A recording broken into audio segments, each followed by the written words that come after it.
Introduction. Being smart in business means knowing what's just around the corner. It means thinking ahead and preparing for inevitable changes that will impact the way business is conducted. This is what allows a business to be resilient and to thrive in a changing environment. Digital marketing is no different. In fact, in his book, The Personal MBA, author Josh Kaufman discusses the value of counterfactual simulation. This means imagining future possibilities and then preparing for them. Let's say that you have a big business that is doing well in a specific niche. Maybe you have a company that sells a whey protein shake. The mistake that some big businesses make is to assume that they're too big to fail and to coast along as they are. But what would happen if another company came along and released a better protein shake for a fraction of the price? What if a new source of protein were to be discovered? What if a study revealed that whey protein was bad for us? Any of these things could happen and could completely shake up even the most established business. The smart company, though, will already have considered these eventualities and prepared for them. This is counterfactual simulation. It's thinking about what's just around the corner and then preparing for those possibilities. As digital marketers, that means thinking about things that could impact on the face of marketing. And one of the things that could have the biggest impact of all? Artificial intelligence. AI and machine learning have the potential to completely change the face of internet marketing, rendering many older strategies obsolete even. Only by preparing for those changes can you ensure that your websites manage to hold their position in the SERPs, that your advertising campaigns remain profitable, and that your services remain relevant. And a lot of this stuff isn't just speculation. It's happening right now. AI is already making huge waves even though you may not realize it yet. It's affecting the way that SEO works, the tools and software we use, and the way that ads are displayed. AI is able to think faster and smarter than any human, and that's especially true when it comes to internet marketing, which is a data-driven pursuit. An AI marketer can create endless amounts of content in a second, doing the work of hundreds of humans. All of that content will be perfectly catered toward the target demographic. AI will run Google. It will manage entire business models. It will run AdWords, and it will run new tools we haven't even dreamed up yet. The digital marketing singularity is just around the corner. This training will help you to prepare and explain several concepts. AI versus machine learning, how to conduct SEO now that Google is an AI-first company, chatbots, programmatic advertising, big data, RankBrain, digital assistants, data science, SQL, latent semantic indexing, and the future of internet marketing. In this training, you will gain a crystal ball with which to gaze into the future of internet marketing and to ensure that you are ready for all those changes when they come. By the end, you'll be better prepared and in a better position than 99.9% of other marketers. What is AI and machine learning?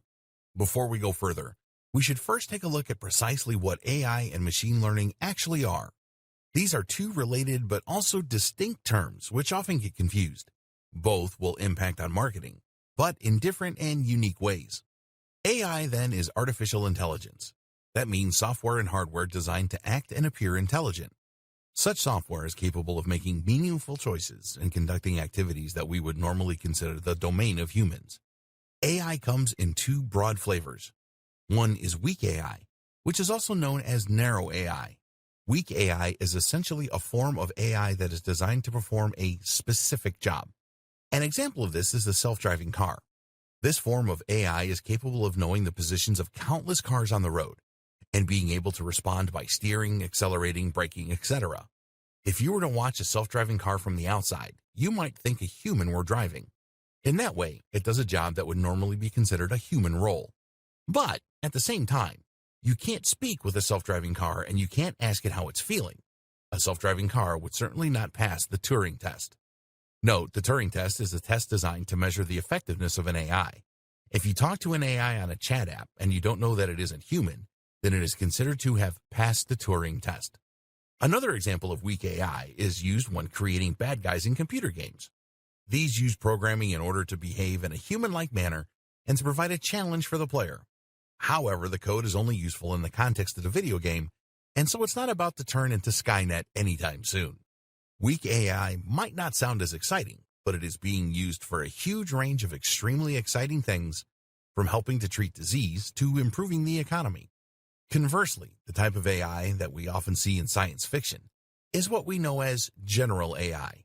This is AI that doesn't just have one purpose, but that is designed to do everything that a human might be able to do. So you could play a word game with this AI, ask it how it's feeling, or get it to look up something useful. An example of a general AI is DeepMind, owned by Google. DeepMind is a company that has developed a neural network that employs general learning algorithms to learn a huge range of different skills. Many AIs, such as IBM's Watson, are actually pre-programmed. That means that they work using a kind of flowchart and will answer questions with the same answer every time. On the other hand, DeepMind is apparently able to think and respond via a convolutional neural network. Certain behaviors are reinforced and encouraged, and these will begin to become more prominent. This isn't a perfect simulation of how a human brain works. Cognitive behavioral psychology teaches us the importance of having internal dialogues and models for thinking. However, it is the closest thing we currently have to a true general intelligence. Machine learning. Machine learning, on the other hand, works differently. Machine learning utilizes huge data sets in order to gain surprising and almost frightening capabilities at times. Machine learning essentially allows a piece of software to be trained. An obvious example of this would be computer vision. Computer vision describes the ability that some machines have to understand visual information. An example is Google Lens, which can tell you what you're pointing your phone's camera at, whether that's a type of flower or a product you can buy in stores. Computer vision is necessary for self-driving cars to successfully navigate their environments and is used by apps like Snapchat, which use filters to change people's faces. How do these work? By looking at thousands and thousands of pictures of every type of object. While the machine learning algorithm will never understand what it is looking at, it can look for patterns in the data, which will then be used to identify those objects in the future. For example, it might notice that faces are typically oval in shape, with a dark patch of hair on top. It then knows that if it sees an oval shape with a dark patch at the top, it's possibly looking at a face. Machine learning has huge potential in just about every field. In the future, it can be used to diagnose diseases more accurately than a human doctor, to advise on financial decisions, to identify fraudulent bank transfers, and much more. All of this has huge potential implications for internet marketing, and that's what we'll be exploring in the following videos. How to future-proof your marketing. Over the course of this training, we've examined a large number of different types of AI and machine learning in the context of digital marketing. The objective of all this has been to help you better prepare for the future. You know that you should start collecting as much data as possible right now, that you need to add schema markups to your site, that you should be using LSI, that you could benefit from a chatbot. You even know a little bit about SQL, just in case you ever decide to get involved behind the scenes. But in all likelihood, all of this is going to change a lot more before it enters the scene, and we can't really anticipate just how its impact will be felt. There are huge waves making their way through internet marketing, and the power of AI can't really be understated. Imagine, for instance, what will happen once AI that can write high-quality content becomes commonplace and commercially available. This technology already exists. AI that can write nearly as well as a human. But when it is allowed to cut loose on the web, it could potentially flood the internet with new enough content to double or triple its size in a matter of days. How will we know what's written by a human and what's not? What about when AI can create realistic-looking images? We've already seen the power of deep fakes. How will we know what's real and what's not? We can't really prepare for these scenarios because we don't know how they will play out. So for now, it is best to focus on what we do know. And in particular, as a marketer, that means focusing on Google's move to natural language processing and more human-like interactions. It also means that Google is going to keep getting smarter. Google used to look for keyword matches, but now it actually understands the meaning of a website and can use many more metrics in order to understand whether it is high or low quality and whether it is delivering on what it claims to do. In fact, Google likely has the potential to become the most powerful AI on the planet, owing to the huge amount of information it has access to and the huge resources that the company pour into it. This makes it increasingly difficult to game the system or to try and trick Google. The best thing we can do then? Make the best quality content we can. As Google becomes more and more human, writing for Google and writing for the reader will mean essentially the same thing. It's time we started focusing on great quality content and on providing real value. The key thing to remember is that Google serves its customers first and foremost. Who are its customers? The users who use it to find information and entertainment. Google wants people to keep using its search, and as such, it needs to make sure it consistently brings up only the most relevant and interesting information. As long as you are concerned with creating great quality content for your readers, then your goals and Google's will be aligned. Thus, each time it gets a little bit smarter, that will work to your favor instead of being something you need to worry about. As Google gets smarter, it will find more ways of identifying the best quality content. And so, if you're focused on delivering that, Google will find more ways of connecting you with your audience. Combine this with more data collection and a generally more data-driven approach to marketing, and you'll be ready for the future of the industry. Google as an AI-first company. A while ago now, Google announced that it had become an AI-first company. While that may sound like meaningless marketing babble, the truth is that this determination actually has huge potential repercussions for marketers, businesses, and SEO. Firstly, what does Google mean by this? Meet the new, smarter Google. You might think of Google as a search-first company. The first product that Google provided was a search engine, and that is still what most of us associate with the company. Traditionally, Google's search engine did not work much like an AI. Rather, search worked by attempting to match search terms with the content in an article. This is why the advice for SEOs was to insert lots of key phrases into their articles so that Google's spiders could read that content and quickly identify that it would be a good match for what the person was searching for. As we all know, this didn't work out perfectly for Google. Lots of unscrupulous marketers abused the system by inserting hundreds of search terms into every article, which in turn meant that content Google would show to the user would be garbled and unreadable. That's why, over time, Google has begun to work more and more like an AI. Now, Google no longer attempts to look for exact keyword matches. Instead, Google tries to answer questions that you ask it. It does this by trying to understand what the user is looking for along with the context, and then to provide relevant answers through its search. RankBrain. Google is able to do this through machine learning. Specifically, it uses a form of natural language processing, which Google refers to as RankBrain. RankBrain is at least partly responsible for helping Google to cope with phrases and words that it hasn't seen before. If RankBrain identifies a word it isn't familiar with, then it can guess what it might mean based on context and based on its usage elsewhere. This helps Google to deal with unusual searches that it hasn't seen before without simply matching search terms to content in articles. Search queries are turned into word vectors called distributed representation. These are words and phrases that are close to each other in meaning and context. RankBrain will then try to map the query into words it understands or clusters of similar words. From there, it insinuates what the searcher actually means and is looking for and provides results on that basis. RankBrain also understands the relationships between words and the way that they work together. At one point, joining words such as the or and were ignored by Google. Now, Google understands the importance of these phrases and the way in which they impact on the intent of the user. Like all the best machine learning algorithms, RankBrain attempts to improve over time and adapt to users. It can see which results get clicked the most and thereby know when it is doing well and when it is getting things wrong.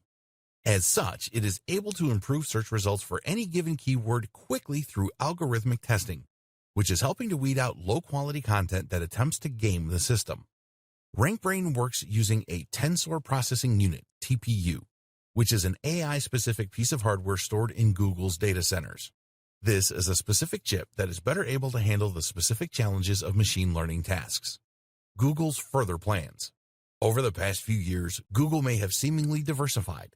It now makes smartphones, it now makes self-driving cars, and it now makes apps like Google Lens. But at the heart of all these initiatives is some form of AI or machine learning. Google Lens uses machine learning to identify objects in a scene and allow users to that way search the real world around them. Self-driving cars, of course, are highly reliant of various forms of AI. And the Google Pixel phones? Arguably, their main focus is putting Google Assistant in everyone's pockets. And this is the real clue as to what Google is up to. Google Assistant is an AI and virtual assistant that users can use to get weather reports, to book taxis, to play music, and much more. Google Assistant uses a combination of machine learning to detect human language, for example, and AI in order to provide useful results and speak in a natural manner. Google Assistant is closely integrated with Google Search. You can ask Google Assistant a question like, "Who started Iron Man?" and it will give you a natural answer. It does this by first using machine learning to turn your speech into a string, then by using Google search in order to look up useful answers, which involves machine learning in the form of RankBrain, then by using narrow AI to extract the most useful answers from the best web pages, and then by using another form of narrow AI to provide the response in a natural-sounding manner, which is designed to appear like general AI. Much of this is carried out not on the device that you're speaking to, but on Google's TPU located in the cloud. What does all this mean for marketers? So what does all this mean for marketers? Simple. It means that Google wants to be able to understand your content and extract the most useful information. It no longer wants you to use rigid keywords, and it wants you to prepare for a more voice-driven form of search. Google is betting big on AI and machine learning. It believes that in the future, AI assistants will be huge, and it wants Google Assistant to be number one. It envisages a future where we spend less time staring at our devices and instead get the information we need by asking our phones or our Google Homes. We'll speak naturally to these devices, and they'll provide us with handy answers.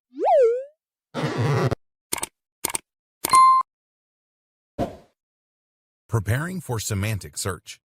Whether Google Assistant eventually becomes the ubiquitous tool that Google wants it to be or not, the fact remains that Google wants search to become increasingly more natural and human. It already has in many ways. That means that marketers and website owners need to make some changes to the way they do things. It's no longer enough to find a keyword and repeat it a whole lot. You now need to work as though you're speaking with an AI. And that means a couple of things. LSI, latent semantic indexing. Latent semantic indexing is one of the most important things to consider if you're interested in improving your SEO and getting to the top of Google. It's even more critical if you hope to be ready for Google's AI-driven future. Not only is it a powerful concept in itself, but it is also an important microcosm of the broader changes that we are seeing to SEO today. Search engine optimization is a big and very important part of digital marketing, and if you want to drive the maximum number of people to your website or blog, then it's absolutely essential that you have the search engines on board. In the past, SEO has largely relied on creating tons of content around a certain topic and repeatedly using a set number of keywords or key phrases in that content in order to help Google identify the subject and help the right visitors to find your pages. Unfortunately, a few people began to take advantage of this system and began keyword stuffing by using the same keywords over and over again to the point of distraction. Google had to get smarter, and so it did. Today, using the same keyword too much will get you into trouble. So what does Google do instead? It looks at context and the broader subject of the article. In other words, it looks for synonyms and related terms, and this also gives it the ability to better understand what your page is about. For instance, if you had written an article about decision trees, then in the past, Google could theoretically have gotten confused and brought your site up as a result when someone searched for trees. It may have thought you were talking about decisions about trees. Now, though, it can look for related terms like flowchart and thus help to more accurately match article to reader. LSI actually comes from mathematics and uses a technique called singular value decomposition. This means that it will scan unstructured data and look for the relationships between the words and concepts within. How to handle LSI? So, how do you make sure your site is LSI optimized? Short answer, you don't. While it is obviously tempting for SEO companies to now start offering their LSI optimized services, the truth is that you should have been doing this all along and without thinking about it. That's what the best web marketers like Andre Illison have always recommended, and it's what Matt Cutts advises as well. In short, writing naturally should mean that you are including synonyms and related topics. Otherwise, your writing is going to sound pretty repetitive. The moral is what it's always been: stop double guessing and just write for the reader. This is something we'll come back to again and again with regards to preparing for a smarter Google. But there are also some other tips you can keep in mind if you want to ensure that Google knows what you're talking about. First, make sure that you use more than one search phrase. It's a good idea for a whole host of reasons to use a combination of different search terms rather than targeting just a single one. Seeing as Google will often show results that don't use the exact key phrase the person searched for, it makes sense to try and include a few popular iterations of the same term. Likewise, you should make sure to use good and varied vocabulary around the topic. This helps to better demonstrate the context and the subject matter of your article. Rather than filling an article with random synonyms, think instead about words that would often occur alongside the topic you're working with. such as our earlier example of flowcharts. This is called co-occurrence, and it's the kind of thing that machine learning algorithms love. Structured data. The other big concept that SEOs need to consider in order to be ready for the AI Google of the future is schema markups, also known as structured data, also known as rich data. Remember, Google's aim is to enable Assistant to answer natural language questions with useful responses, which will draw on information found on the web. Google doesn't just want to pull up a list of useful search results. It wants to be able to answer questions. So if someone asks how to make bolognese, it will simply read out the ingredients. In order to do this, Google needs to be able to find that most relevant information in a passage of text and then pull out the specific answer. This takes the concept of RankBrain to the next level, allowing it to understand not just what an article is about, but how each paragraph in that article functions. The problem is that Google's AI can't quite do this yet, at least not well enough to be able to usefully provide answers for people without occasionally including complete nonsense. That's where schema markups come in. The idea of a schema markup is to essentially annotate your articles and blog posts by telling Google what each bit is and what it does. Essentially, you're saying this is a list of ingredients, or this is a user rating. This also helps Google to provide what are known as rich snippets. Rich snippets are search results on the SERP's search engine result pages that include more than just a meta description. You might see a search result listed, for instance, that also includes bullet point steps, or that includes ingredients for the meal. This way, the user can see the information they're looking for without even needing to leave that website. How to use markups. Markups look a lot like HTML. Here's an example of what this might look like. That is basically telling Google that you are talking about a local business, the Candle Factory. You can also use schema to highlight product names, authors, aggregate ratings, software applications, restaurants, movies, and much more. To use this information, you can either look up the HTML code and implement it yourself, or you can use Google's handy markup helper, https://www.google.com/markup-helper/u/0. Here you will simply share the URL of the page you want to mark up, and it will then provide you with the opportunity to create the necessary tags. There are also plugins you can use to the same end through WordPress. The good and the bad of schema markups. The savvy among you may have noticed some worrying issues with schema markups. Specifically, they encourage people not to visit your website. Let's say you have a recipes website and you included an article on cooking bolognese. You probably did this hoping that people would search for it on Google, find your website, and then visit your page in order to read about it. In doing so, they might also click on a few ads, they might buy an affiliate product, or they might just remember your brand so they come back again in the future. But if Google simply takes your key information and shares it, then there is no real incentive for them to actually visit your web page. As such, there's no chance that they will click on your ads or buy your products. They'll not even know that the information came from your website. Essentially, Google is this way using our intellectual property without any remuneration, which has upset a lot of webmasters, businesses, and marketers. So should you avoid using these features altogether? Unfortunately, that is not really an option. Remember, Google also uses markups in order to provide rich snippets. These are the more media-rich search listings, which include things like star ratings, images, bullet points, and more. These really help a web page to stand out in the SRPs and thereby ensure that more people click on that listing. And while you might not get any benefit from having Google read your ingredients out, if you don't include markup language, then it will just get that same information from one of your competitors. Google wants to use schema markups, and that means that it will likely reward those sites that do with a little SEO boost. For all those reasons, it's essential that you keep using this strategy, even though you might be giving Google free information in doing so. In the future, if more and more people talk to their Google Assistant rather than browsing the web for information, then there's a good chance Google might need to rethink its policy, lest it face a rather big backlash from content creators. Big data. You might hear the term big data thrown around a lot and not fully understand what is meant by it. In this video, you will be enlightened and learn how big data can help you and your business both now and in the future. Essentially, big data is nothing more than large data sets. These large data sets are increasingly common online, seeing as everything online is easy to measure and document. If you think about a company like Google, it has immense data sets that it works from, describing the search history of billions of users. But even a standard website that gets 1,000 visitors a day will work with huge amounts of information. A website will naturally record each of those visits and will also store data about each one, such as the country of origin and the length of time spent on the site. In a few weeks, this data will likely crash a lot of spreadsheet software. The reason that big data is featured in so many discussions is that it is very difficult to handle. Making sense of such huge amounts of information requires a lot of smart math, while simply storing and handling that kind of data requires a lot of storage and computational power. But the potential value of big data is also absolutely huge. Big data provides patterns and insights that you simply can't get by observing a few users. This is essentially how machine learning works, by looking for patterns in massive data sets.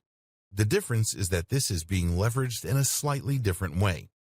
Predictive modeling. Predictive modeling is a process that involves data mining and probability to forecast potential future outcomes. A model is created using a number of predictors. Predictors are variables that are thought to influence future results. Once data is collected for these predictors, a statistical model can be created.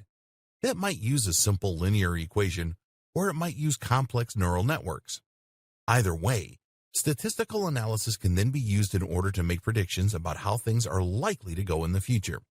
With regards to marketing, this can help provide better customer insights, better lead scoring, campaign nurturing, upselling and cross-selling, personalized product recommendations, and more. Amazon is an example of a site that uses big data in order to provide personalized product recommendations. Amazon doesn't just use a database of items grouped together, which would be almost impossible to maintain, but rather generates data automatically from every single transaction and sale, and then looks for patterns. It will see what products tend to be bought together, there's that co-occurrence again, and can therefore use this information to show items that it thinks a user might want to buy next. Likewise, when it comes to lead scoring, big data can be immensely useful. Lead scoring means understanding which leads are likely ready to purchase and which are not. This is immensely useful information for companies that might want to send sales letters to the cross-section of their mailing list that they think will actually buy from them, rather than being put off by the amount of sales material they're receiving. Amnesty International uses segmentation and predictive modeling techniques in order to better identify the right groups to market toward. By collecting data and then looking at what that data reveals about the kinds of people who donate, Amnesty International knows who it should be targeting with its ads, how much they are likely to spend, and how they're likely to do it. Any charity can benefit from this kind of data analysis, as can any business. Collecting big data. If you want to start collecting data for your business, there are a wide number of plugins and tools you can use to do so. You should find that a lot of tools, such as Google Analytics, will allow you to export massive amounts of data in order to work on.